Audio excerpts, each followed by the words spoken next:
Land remembers what people forget.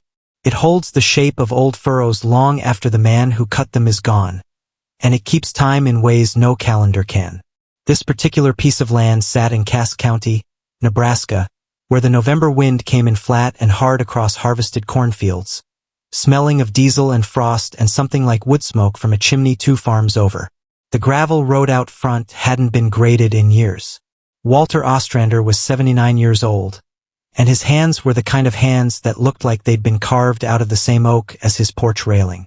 The farm was 240 acres, and the house had stood since 1954, built by Walter's father with lumber hauled in from Lincoln. Walter had worked that ground for 53 years. He'd buried a wife there, raised 2 kids there, and lost 40 acres to a bad drought in 1988 that still lived behind his eyes when the sky turned a certain color of yellow-gray. In the far shed, half covered by a blue tarp gone brittle with age, sat a 1974 John Deere 4020. It hadn't run since 2004. The engine had seized after a cracked block let coolant mix with oil, and the local shop wanted $6,400 to even look at it. Money Walter didn't have and, by his own account, didn't much want to spend on a tractor that had already given him 20 good years. His neighbors called it the yard ornament. Not cruelly. Just the way small towns talk when they've watched a man push a rusted machine around his property for 2 decades without fixing it. He kept it anyway. He'd hitch a chain to it sometimes and drag it 6 feet closer to the barn, then leave it another year. People assumed it was sentiment. Walter never corrected them. He carried a notebook in his coat pocket, a small spiral-bound thing, the kind sold at the feed store for $1.49. He'd been writing in it since 1979. The trouble started with an estate tax reassessment. The county sent out a young appraiser named Grant Iverson, 31 years old, sharp-creased khakis, a tablet instead of a clipboard, sent by Continental Trust to catalog assets on properties with outstanding liens, Walter's included. After 2 seasons of poor corn prices left him behind on a $22,000 note. Iverson walked the property fast. He was polite. He was always polite. He photographed the shed, glanced at the 4020, and typed something into his tablet without asking a single question. "We'll list the tractor as scrap value," he said. "Maybe $400, if that. Parts market's soft right now." Walter stood in the doorway of the shed, hat in his hands. "That tractor's not scrap," he said. It was the only thing he said that whole visit. Iverson smiled the way people smile at old men who love broken things. "I understand it means a lot to you, sir, but the bank has to go by fair market value." He didn't look at the frame again. He didn't look at the stamped plate under the seat bracket. He had a schedule and 4 more farms before dark. If you've ever been dismissed by someone with a title and a tablet instead of a clipboard, stay with me. This is one of those stories, the kind where nobody raises their voice, and that's exactly what makes it hard to sit through. Nobody was cruel. Nobody was a villain. They were just in a hurry, and hurry has a way of walking right past the truth. Hit subscribe if you want more of these, and tell me in the comments where you're watching from tonight.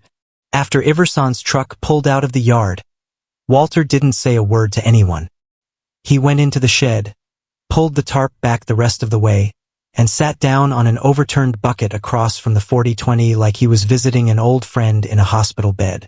He opened his notebook to a page he hadn't looked at in years. In 1979, when he'd bought the tractor secondhand from a dealership liquidation in Omaha, the salesman had mentioned, almost as an afterthought, that it was one of a run of early high-crop variant frames John Deere had built for testing in row crop configurations before standardizing the line.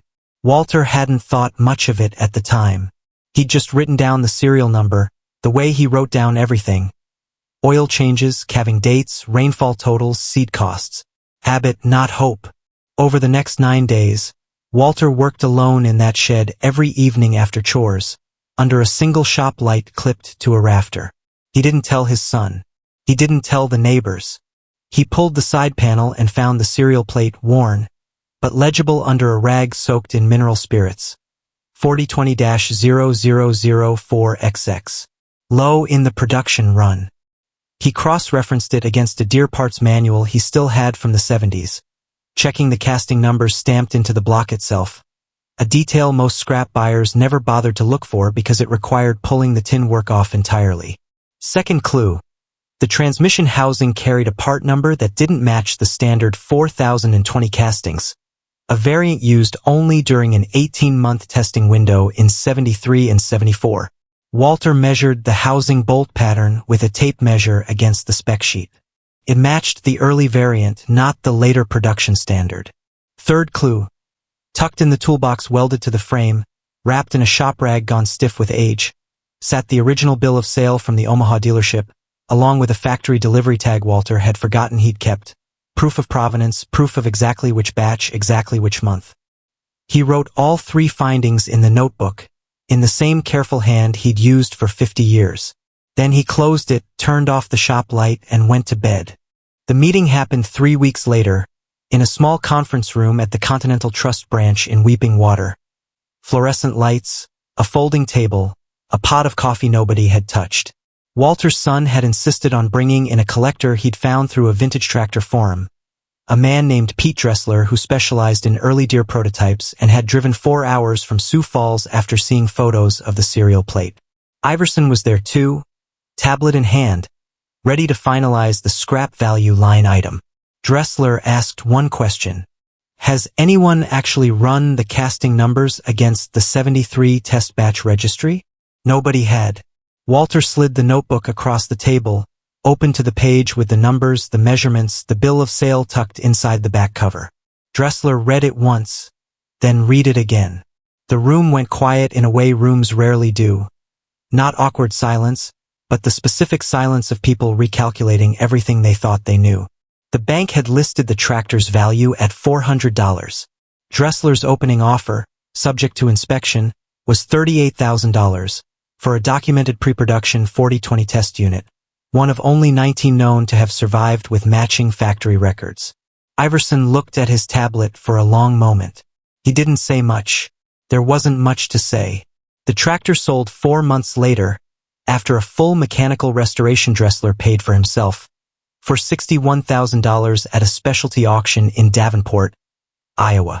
Walter used the money to clear the note at Continental Trust and put the rest toward a new roof on the barn and a hip replacement he'd been putting off since 2019. He didn't tell the story much. Word got around the way it does in small towns, through the feed store, through the coffee shop on Route 1, through somebody's cousin who knew somebody at the bank. People who'd called it the yard ornament for 20 years started calling it something else, though Walter never much cared what they called it. He kept the notebook. Started a new one, actually the same $1.49 kind from the feed store. He still writes in it most evenings. Oil changes. Rainfall. The date the frost came in this year. People mistake stillness for surrender.